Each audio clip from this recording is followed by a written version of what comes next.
In a small town tucked between green hills and a silver river in southern Austria, there lived a young man named Lukas Weber. Lukas was known for many things, though he rarely spoke enough for people to discover them. He repaired watches at his grandfather's tiny shop on Linden Street, where clocks ticked like soft heartbeats against the walls. He had kind eyes, careful hands, and a smile that appeared only when he thought nobody was looking, but Lukas had one great difficulty.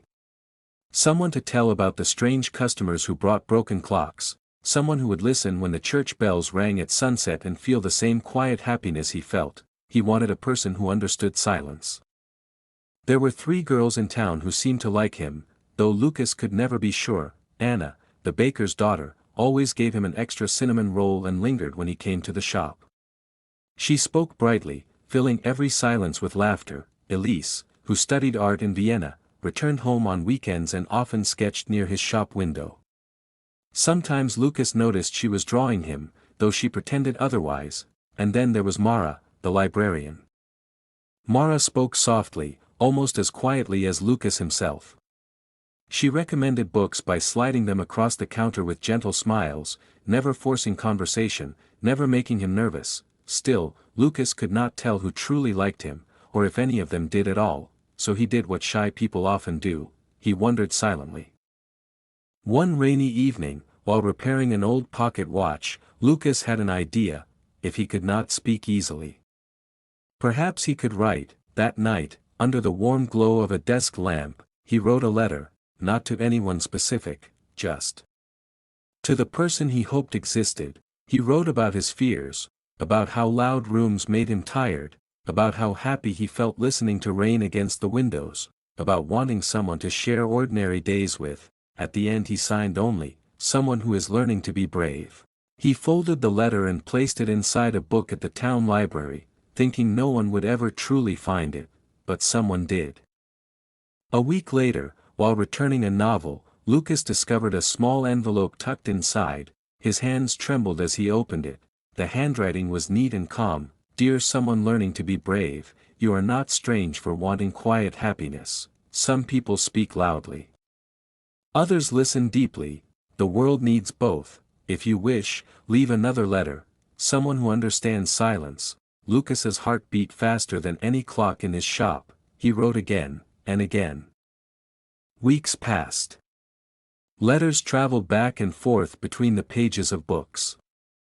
They spoke of dreams, childhood memories, favorite seasons, fears of loneliness, and hopes for love that felt safe rather than dramatic. For the first time, Lukas felt completely understood, but he still did not know who she was. Winter arrived, covering Linden Street in soft white snow. One evening, a final letter waited for him: "Meet me tomorrow at sunset by the river bridge. Bring courage. I will bring tea." Lukas barely slept that night. He worried endlessly. What if she didn't like him in person? What if he disappointed her? What if he could not speak? Still, he went. The sky glowed pink as the sun sank behind the mountains. Snow crunched beneath his boots, and there, standing by the bridge, holding a small thermos, was Mara, the librarian. She smiled, not surprised, not nervous, just warm. "I thought it might be you," she said gently. Lukas blinked. How?" She laughed softly. "You always return the books with pressed flowers inside. You wrote about that once." He felt his face grow warm, but this time he didn't look away. They stood quietly for a moment, watching the river flow beneath ice. "I liked your silence," Mara said. "You listened carefully. Most people don't." Lukas swallowed. Words trembled at the edge of fear, but he remembered the letters, the honesty, the courage he had practiced on paper. "I wanted someone to share things with," he said slowly. She handed him a cup of tea, steam rising into the cold air. "Then maybe," she said, smiling, "we can start with this evening." They talked, slowly, gently, without pressure.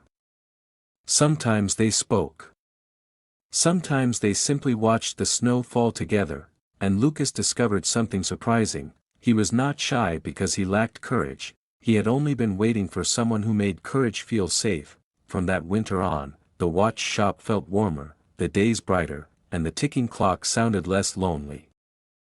Because now, when sunset came, someone walked beside him, sharing stories, silences, and the small beautiful moments of ordinary life, and Lukas finally understood, love does not always arrive loudly, sometimes, it waits quietly.